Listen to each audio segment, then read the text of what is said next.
बिस्मिल्लाहिर्रहमानिर्रहीम, अस्सलाम वालेकुम। आप देख रहे हैं मेरा YouTube channel Pakistani buffalo hub और मैं हूं आपका नोरिस खानदाया। क्या हाल है आप सबका? तो आज की वीडियो का हम टॉपिक शुरू करेंगे एक बछड़े के ऊपर।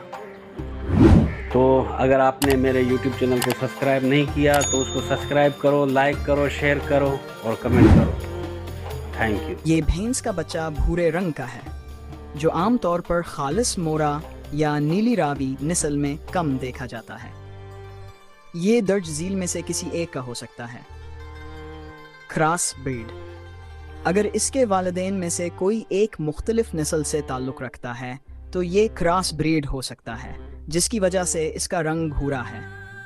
बाज़ औक़ात नीली रावी या मोरा भैंसों के बच्चों में जेनियाती तब्दीली की वजह से हल्का भूरा रंग आ सकता है, लेकिन मुकम्मल भूरा रंग आमतौर पर किसी दूसरी नस्ल के साथ मिलने का नतीजा होता है। देसी या झंगी नस्ल,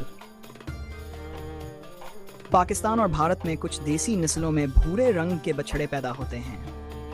अगर इसका जिस्मानी ढांचा मजबूत है और जल्द के नीचे से मसल्स नुमायां हैं तो ये एक अच्छी नस्ल का हो सकता है, लेकिन दूध की पैदावार खालिस नस्लों से कम हो सकती।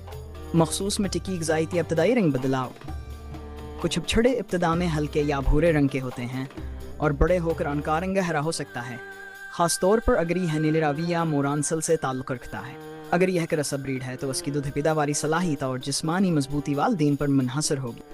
अगर इसके सिंगा और जिस्म का ढांचा अच्छा है तो यह बड़ा होकर एक ताकतवर सांडिया दूध देने वाली अच्छी भैंस बन सकता है। रंग की तब्दीली के इम्कानात भी मौजूद हैं और जैसे जैसे यह बड़ा होगा इसका रंग मज़ीद गहरा हो सकता है। अगर आपको हमारी वीडियोस पसंद आती हैं तो हमारे चैनल को सब्सक्राइब करें, वीडियो को लाइक करें और बेल आइकन दबाएं ताकि आपको हमारी नई वीडियोस की नोटिफिकेशन मिलती रहे।